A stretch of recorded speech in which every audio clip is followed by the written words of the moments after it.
Please show me how to do this in a way that is essential, precise, concise, and reaches people in a way they can understand. My name is Daniel Fusin. I'm a holistic healer.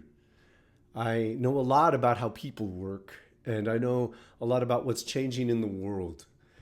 The transformations that are happening could use your help. And the first way you can help is by recognizing and understanding what is perhaps unclear in mainstream events. Know it for what it is, and you will actively help make a transition we all need.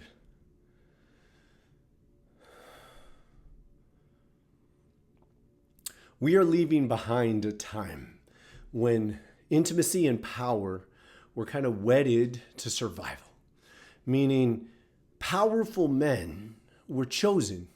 They were kind of emotionally elected by their communities. Now, it wasn't a one-for-one vote, but it was like, who can hold power and get other people to follow them? And in many cases, this was rooted in violence. And in many cases, this violence was supported by the sexual affirmation of women in the community. So on a base level, if a man was violent enough and no one else could stop them, women had to have sex with him. And even the ones that didn't had to let him do what he wanted. And this was normal. And it's been normal for many communities all across the world for thousands of years. Now we get to decide whether we accept that anymore. Whether we choose to take behavior in one context with less powerful men and say, well, that's a violation, that's sexual assault, that's rape.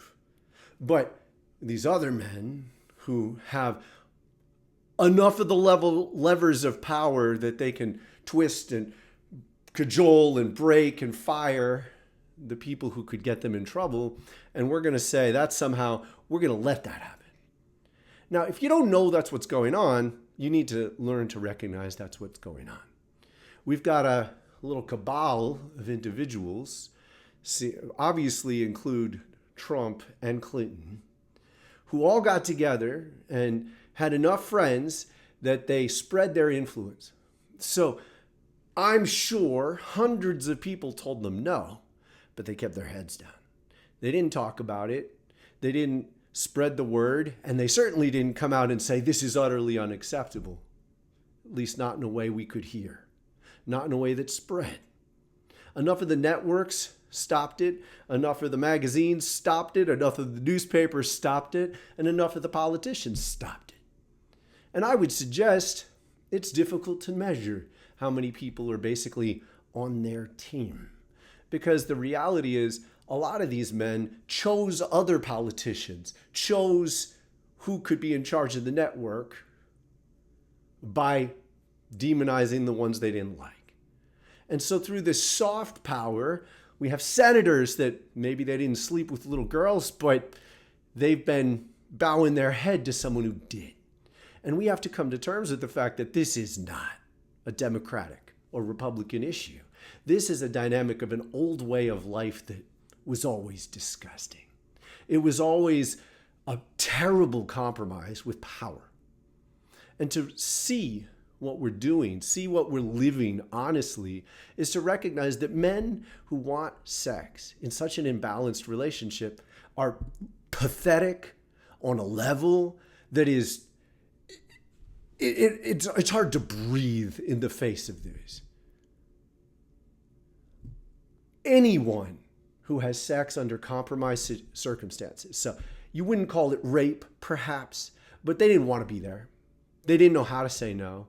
They were afraid of the consequences of saying no, whether it was physical intimidation or just a sense that their reputation would be broken. They'd be, ironically, how many women are branded, like sluts or flirts when they say no. And yet, when they say yes, under compromised circumstances with a man who doesn't love them, maybe even doesn't check up on them, they're bearing the dissonance for years. Now, this is where it becomes necessary that you understand something about energetics. Intimacy on this level brings two together. So one person's spirit and another person's spirit go through this unity. And when you separate again, you're left with the resonance of the other. And when there's a power imbalance, it happens kind of top down. And the man can leave without having to experience a certain level of their dissonance for a month. That's why they do it. They're seeking sexual connection in a way of a dumping. They're leaving their negative energy with someone else. And in the cases that we're looking at now, we're talking girls. Now, I want to do two things here. First of all, address honestly that these men, if you were in the same room with them, Clinton, Trump, and more, I'm sure that what they'd say is, oh, you're naive. These are really women. They need to be taught by the best.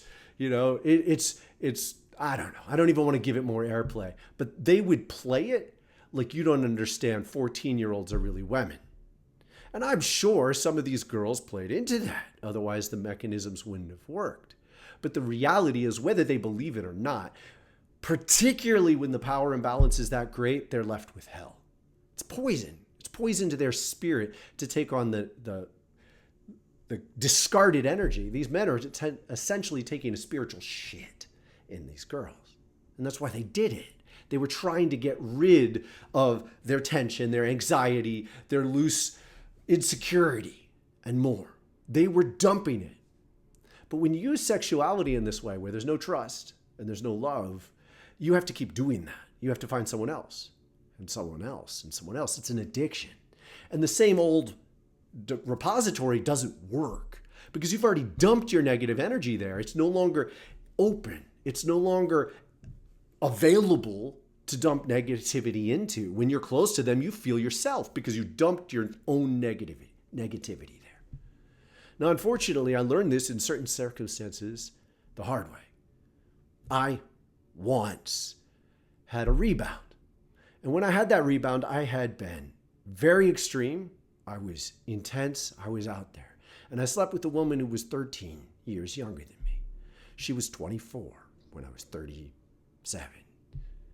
Now, she was clear. She wanted me. She held my hands when we met and said, I bet we'd have great sex together. That's hard to say no to. I was lonely. I'd just broken up with a long-term relationship that had gone very sour. I was scared, in fact. I was on the edge. I didn't know where I would go. I was in a strange environment. And this woman, beautiful, strong, intense, came in and said yes to me. And yet, I was much stronger than her. I wasn't just older than her. I was spiritually mature in a lot of ways, and under normal circumstances, I never would have said no. I said yes. Now, I'm not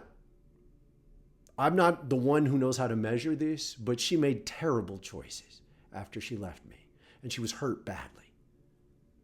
I spun her out at best. I left her with my pain. We were together a month, and when we separated, she kind of wanted to separate. And yet, what I left her with that's mine. That's my karma. I lived that. I dumped it on someone who didn't know how to handle it, and I knew better. I was mature enough to know that I shouldn't have done that. These are men who've done that habitually, repeatedly, with girls who were 10 years younger when they were 10, 20 years older in difference. The disgusting difference is beyond measure. And make no mistake, the age difference is profound. Different generations live on different vibrations. When you dump the core of your vibration on someone who is that far apart from you, it's like having a demon in your mind constantly playing music you don't want to listen to. Very dissonant music that doesn't fit with your reality. That is a functional poison to their psyche. It ruins their lives in most cases. And in most cases, our modern culture has essentially blamed them. They should have said no. They're now disgusting. They're tainted goods. At best, we call them crazy or sick or drug them, when the reality is they're holding energy that isn't their own. They're forced to tune to a man, a powerful man, who masquerades as mature and smart and dynamic, and yet is essentially utterly dependent on dumping their pain into a girl. The disgusting nature of this, beyond measure. Beyond measure. And we all, as a society, have to come to terms with the fact that this has been a fundamental part of how things have worked. We haven't transcended it.